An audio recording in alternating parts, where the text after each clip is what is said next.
All right, it's Monday morning. Well, it's Monday, and we have finished. Got back to work, but the fun run slash poker run slash river run went over extremely successful. There's John. Um, Fun was had by all. It was a much tamed down, smaller than usual, but because of the late notice, the late date, not knowing what the weather was going to do, and the venues to accept us on the other end were all just up in the air. Some of them were under construction. Some of them did not have enough space for everybody. It was just I don't know, just a hodgepodge of problems. So we said, you know what? Everybody make the best of it. It's free. Have a good time. You call, get your hotel. You call, sleep on your boat. You call dock if you want to. Some people went to Virginia Beach. It was a good time all the way around. AJ was out there capturing some drone footage. We'll put some of that in at the end. That was really cool. We've got a couple clips where we're running back.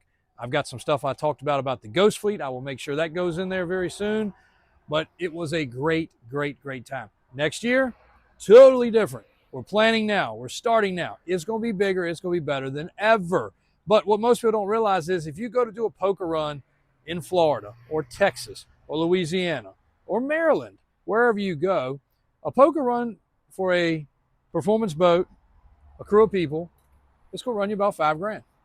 By the time you fuel the truck and travel, get lodging, enter the event, put food on the table, put fuel in the boat, I mean, sometimes we'd spend $10,000. It was a crazy amount of money to travel, not to mention having blowouts on the trailer, blowouts on the truck, and all the other problems that come along, breaking your boat and everything else. So for us to be able to throw this thing together where it cost everybody $0 is a pretty big deal. And again, some poker runs are probably a little bit less, but the good ones, they're expensive. A lot of it goes to charity. So thankful for everybody that came out. Actually, one of the OGs, I'll mention him here, that put this thing on, Joey Catrona. He was one of them that took it over after it left being a poker run and made it a fun run. He's still out there having a good time, and he didn't have to plan nothing. Nobody got to the dock and fussed. Nobody complained about where they parked at. Nobody complained they weren't fast enough or they were too slow. Everybody had a great time. So thanks to all. Enjoy the video. All right, guys, we're at the James River 2025 Fun Run. Got a few of our friends departing this morning. Let them get out here a little bit so we can hear a little bit better. Noisy road. American offshore. We're on the Chikahominy River. We got some more friends behind us. Getting ready to leave in a beautiful DCB from Maryland.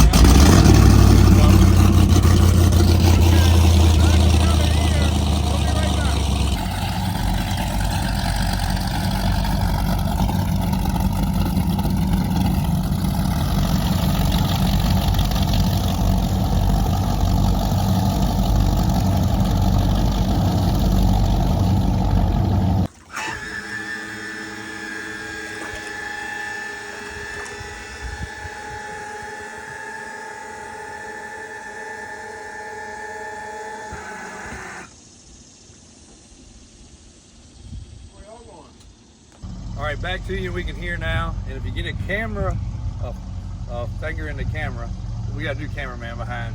He started his first day on his job today. But we are on the Chikahominy River, which is off the James River. If you guys know anything about James River, that's where the Marina is. So the Marina has always been a focal point of this event.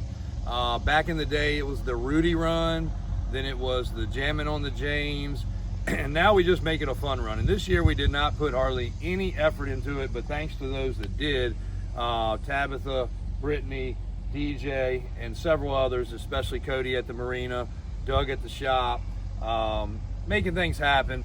But it's about a quarter of the attendance of normal, just because it was hard to plan a date, hard to plan around the weather. It's been super hot. A lot of people sold their boats, or boats have been down and broken. So we just went ahead with it and said, you know what, we're just gonna have some fun with some friends. And I rolled in on a Nortec, but not my Nortec. A good friend said, why don't y'all just ride with us? Because my boat, as always, believe it or not, I pulled it out of the shed a day ahead of time and it had a problem. So we did test it. It would have run. It would not have run anywhere near what I wanted to. So we are still supporting the Nortec product and almost the same horsepower, but just in a very different form of a boat, unfortunately. But not unfortunately, because it was a great ride and we all had a good time with the stereo. We had a little shade over our heads, which was nice because it's been a sunny weekend. DJ had both his boats out here.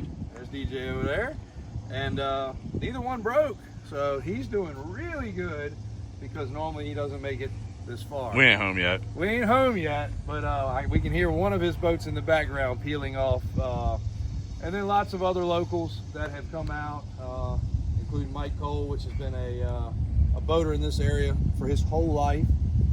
Son, Cody Cole, which is the manager of the Marina, which again put in a lot of effort to make this thing happen. And we love supporting it. It's just a fun run. It costs nothing. River's Rest is where we're staying on the Chikahominy, and they've got a nice little restaurant.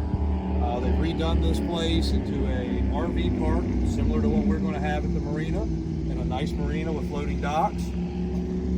It's come a long ways. This place was really, really in bad shape. But Chikahominy, while we're talking about it, Chikahominy is supposedly one of the cleanest rivers, I guess, in America, because there's no industry on it. It flows through, it twists around. Jay-Z had never been up this river before. It's a really neat river because it does twist. It has cool cut-throughs, which you got to be on your A game for. If you get a boat coming, you got to be careful. And then the James River, something else I'm going to bring you guys some content on. The Ghost Fleet, the Mothball Fleet. Everybody calls it something different. My dad called it the Mothball Fleet. I never understood it, but there's an angle when you go around the James River, headed out, I guess, around Williamsburg, that you come upon ships, full-size, man-size ships, sitting in the middle of the water, and they're down to very few that are left now. Smithfield area is actually where it's at. And there's very, very, very few left in the water. But the story behind that is crazy. It'll make the hair stand up on your arms to see what it used to look like, what I remember as a kid. And I found some pictures last night scrolling and went down a big rabbit hole for hours on my phone about the Mothball Fleet and the usage of it and how many boats were sitting out there at idle at any time. It's just staggering. So, anything else, DJ?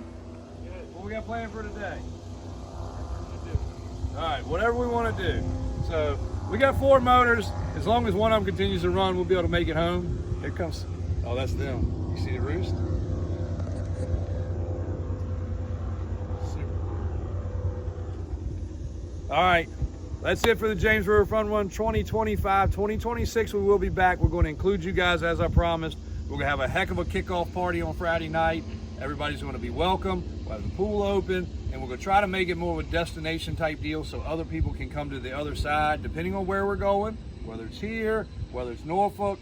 If you guys are involved in the boating scene, reach out, let us know what you'd like to see. We're going to get the date planned super early for next year, and I'm going to actually work on my boat ahead of time, so hopefully I can physically be in the water instead of last minute. Thanks, guys.